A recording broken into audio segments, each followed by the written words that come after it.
dear compatriots, it is my unique honor to address you on this day. This is the third anniversary of our nation's independence, both as the president of our dear country and simply as a fellow Nigerian. On this solemn yet hopeful day, let us commend our founding fathers and mothers.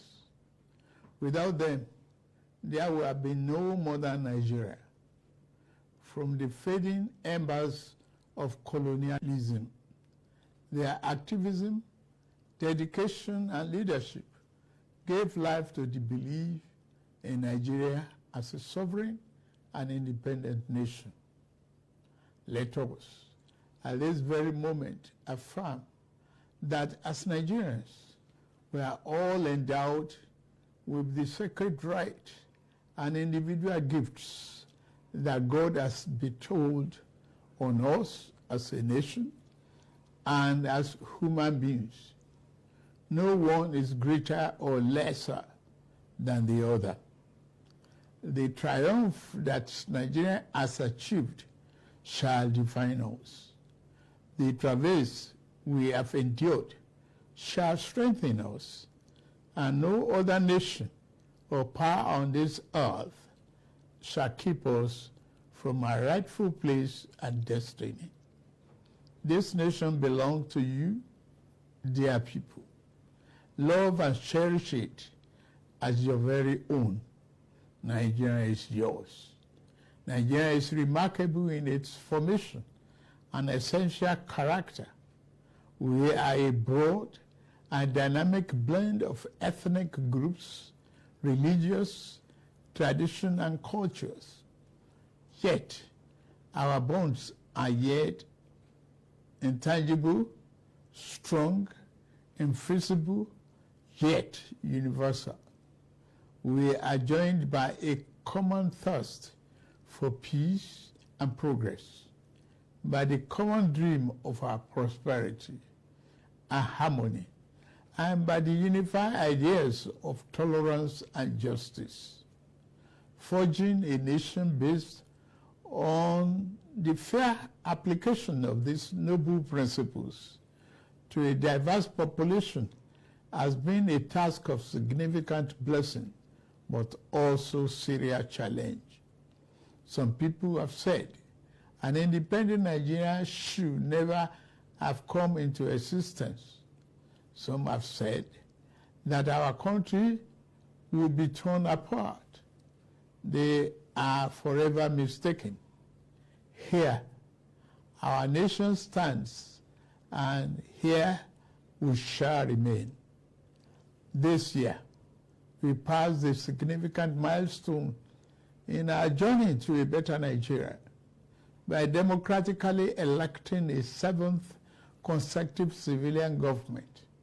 Nigeria has proven that commitment to democracy and the rule of law remains our guiding light. At my inauguration, I made important promises about how I will govern this nation. Among those promises were pledges to reshape and modernize our economy and to secure the lives, liberty, and property of the people. I said that bold reforms were necessary to place our nation on the path of prosperity and growth. On that occasion, I announced the end of the fuel subsidy. I am attuned to the hardships that have come. I have a heart that feels and eyes that see. I wish to explain to you why we must endure this trying moment.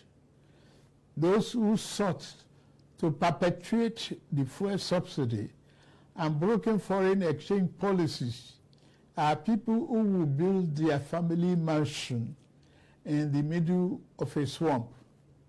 I am different. I'm not a man to erect our national home on a foundation of mud. To endure, our home must be constructed on safe and pleasant ground. Reform may be painful, but it is what greatness and the future require. We now carry the cost of reaching a future Nigeria where the abundance and fruit of the nation are fairly shared among all, not hoarded by a select and greedy few. A Nigeria where hunger, poverty, and hardship are pushed into the shadows and ever-fading past. There is no joy in seeing the people of this nation shoulder burdens that should have been shared years ago. I wish today's difficulties did not exist, but we must endure if we have to reach the good side of our future. My government is doing all that it can do to ease the load. The economy directs fiscal and monetary policy to fight inflation, encourage production, ensure the security of lives and property, and lend more support to the poor and the vulnerable. Based on stakeholders, we are introducing a provisional wage award increment to enhance the federal minimum wage without causing undue inflation. For the next 6 months, the average low-grade worker shall receive an additional 25,000 naira per month. To ensure better grassroots development, we set up an infrastructure support fund for states to invest in critical areas. States have already received funds to provide relief packages against the impact of rising food and other prices. Making the economy more robust by lowering transport costs shall be key. In this regard, we have opened a new chapter in public transportation through the development of cheaper, safer, compressed natural gas, CNG, buses across the nation. These buses will operate at a fraction of current fuel prices, positively affecting transport fare.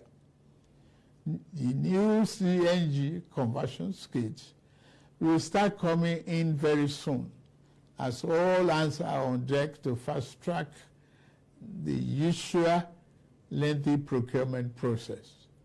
We are also setting up training facilities and workshops across the nation to train and provide new opportunities for the transport operators and entrepreneurs.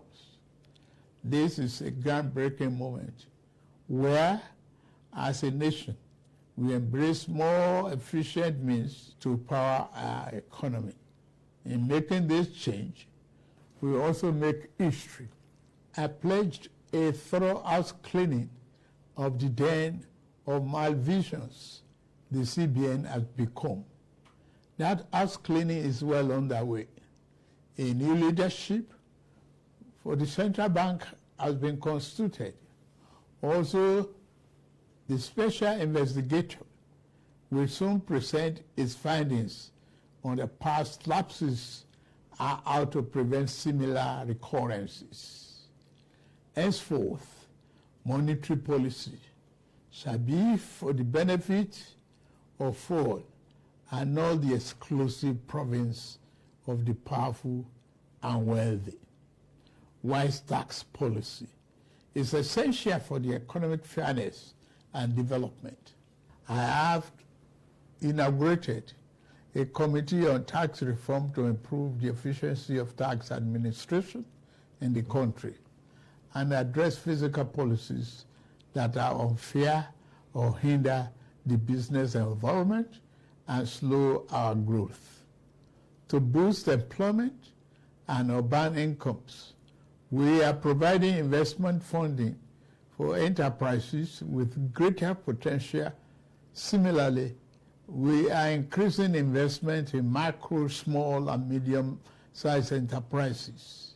Commencing this month, the social safety net is being extended through the expansion of the cash transfer programs to an additional 15 million vulnerable households. My administration shall always accord the highest priority to the safety of the people, inter-service collaboration, and intelligence sharing have been enhanced. Our service chiefs have been tasked with the vital responsibility of rebuilding the capacity of our security services. Here, I salute and commend our gallant security forces for keeping us safe and securing our territorial integrity. Many have paid the ultimate sacrifice. We remember them today and their families. We shall equip our forces with the ways and means needed to perform their urgent task on behalf of the people. We shall continue to make key appointments in line with the provision of Constitution and with fairness towards all men, women, youth, and physically challenged shall continue to be given due regard in these appointments. May I take this opportunity to congratulate the National Assembly for its role in the quick takeoff of this administration through the performance of its constitutional duties of confirmation and oversight. I similarly congratulate the judiciary as a pillar of democracy and fairness.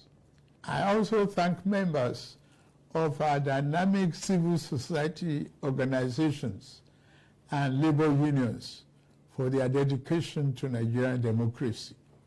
We may not always agree, but I value your advice and recommendations.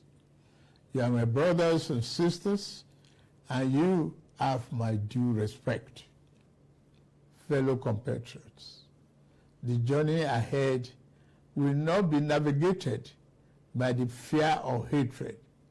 We can only achieve our better Nigeria through courage, compassion, commitment as one indivisible unit.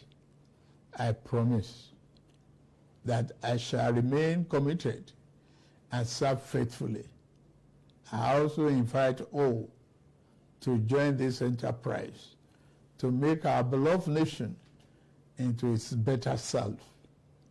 We can do it. We must do it. We shall do it. I wish you all a happy 63rd Independence Anniversary. Thank you very much for listening.